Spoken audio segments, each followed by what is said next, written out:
Hello, welcome back to another breaking news update. My name is Jimmy Boyd, and you were watching Boyd News. I want to thank you so much for tuning in today. I've got some big news coming out regarding these frozen Russian assets that were taken by Russia at the start of the war. Western countries blocked around 300 billion worth of Russian assets, now sitting in banks for the last 2 years, collecting an interest.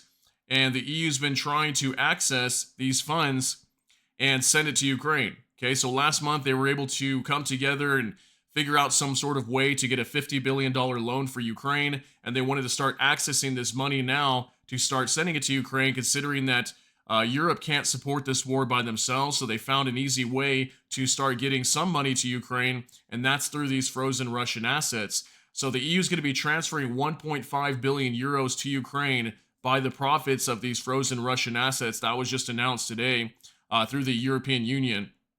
And Ursula von der Leyen, the president of the European Commission, announced that. So this is big news. Looks like Ukraine's going to be getting 1.5 billion in support. These are euros, not dollars, but still a good amount of money to help them out. She said it's going to be used for defense and reconstruction of Ukraine.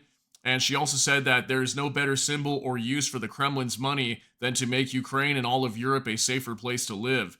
So a big slap in the face to Vladimir Putin. And we're also going to talk a little bit about the Russian economy right now, because the Russian economy is looking to be a little unstable at the moment. But it's kind of interesting because I saw some reports not too long ago, maybe 2 or 3 days ago, stating that Russia's economy was expanding faster than many other countries, that it was expected to grow quite a bit. So we're gonna talk about something regarding their economy here in just a little bit. But first, I want to talk about the fact that the EU is going to be transferring this 1.5 billion euros to Ukraine of these profits of frozen Russian assets. So let's go ahead and get into this on Reuters. EU transfers 1.5 billion euros from frozen Russian assets to Ukraine. This just came out today, July 26, 2024. Here's Ursula von der Leyen, again, the president of the European Commission. So it says here the European Union will transfer 1.5 billion euros in proceeds from frozen Russian assets to Ukraine. European Commission President Ursula von der Leyen said on Friday. Western countries blocked around 300 billion worth of sovereign Russian assets after Moscow sent troops in Ukraine in February 2022. Last month, the group of 7 major democracies and the EU agreed to use interest earned from the frozen Russian assets to support a 50 billion loan for Ukraine, aiding its defense against Moscow's invasion. Russia has vowed legal action. Today, we transfer 1.5 billion euros in proceeds from immobilized Russian assets to the defense and reconstruction of Ukraine. There is no better symbol or use for the Kremlin's money than to make Ukraine and all of Europe a safer place to live, von der Leyen said on the social media platform X. Ukrainian Prime Minister Denis Shmyhal thanked the EU. Thank you, von der Leyen and the EU, for your steadfast support and this significant contribution to Ukraine's defense and reconstruction. Together, we are turning adversity into strength and building a safer, more resilient Europe, he said.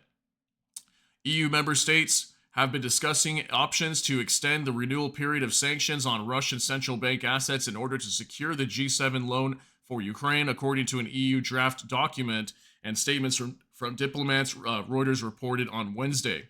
Okay, so apparently they are trying to get a loan of 50 billion for Ukraine, and we'll see if they're going to be able to do that. But this is obviously big news, okay? This is more support for Ukraine at a time where it seems like they really need it, obviously. We've been hearing lots of reports coming out from Volodymyr Zelensky that they need to end this war very soon. I just saw a video the other day of him saying that, actually, coming out in an interview and stating they got to end this war as soon as possible. We know that they're short on troops, short on supplies, and a lot of things. They are getting support from the West, but overall, it doesn't look like they're doing good fighting in this war, and who knows, maybe they can't continue fighting it very much longer is what it appears like. So I'm going to talk real quick. I've got a post here on X regarding Russia, and this was pretty big news that came out today, and this is also regarding central banks and money and things like that, economy, so that's why I want to talk about this. So it says here, from Vicegrad24, breaking, Russia's central bank today decided to raise the key interest rate from 16% to 18%. The goal is to fight inflation, which is spiraling out of control due to surging war spending and serious labor shortages driving up wages as more and more men leave for the front line. So think about that. That's some pretty big developments here, right? So they're trying to fight inflation in their country. It's spiraling out of control, according to Vicegrad 24. Okay. And they're having surging war spending. Yeah, they're spending crazy amounts of money on this war. Okay. They're dropping almost 1,000 glide bombs, if not more, every single week. We're hearing lots and lots of Iskander missiles being used in the Kharkiv region, and those things are $3 million a piece. And then think about everything else. They're constantly launching waves and waves of missiles and drones and everything into Ukraine as well. So this war is very, very costly. Okay. And at the same time, they're having serious labor shortages because all of their men are heading over to Ukraine to go and fight. So they're probably having an issue with population as well and workers. Okay, and a lot of men are primarily workers, right? So now they're all off fighting a war and no longer at home supporting the economy by working. Now they're being funded by the government. So this is obviously a big issue for Russia.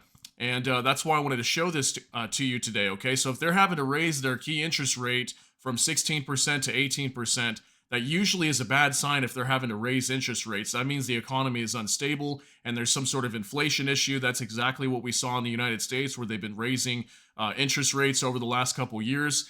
So I don't know. I just wanted to show you this because I thought this was interesting, because we just did a video the other day of it had Vladimir Putin during an interview, and he was speaking to the head of their accounts chamber, and he was telling them that basically they didn't have any more money. Okay, and if they don't have any more money to fight this war, they don't have any more money to support their economy, obviously it looks like they're in trouble. So that's why I thought this was a very interesting post that came out today. So it looks like kind of like a double whammy that's happening to Russia right now. First of all, the EU is transferring 1.5 billion in euros to go to Ukraine of these frozen Russian assets, the profits that are made off of them. And then at the same time, Russia's central bank is having to raise interest rates.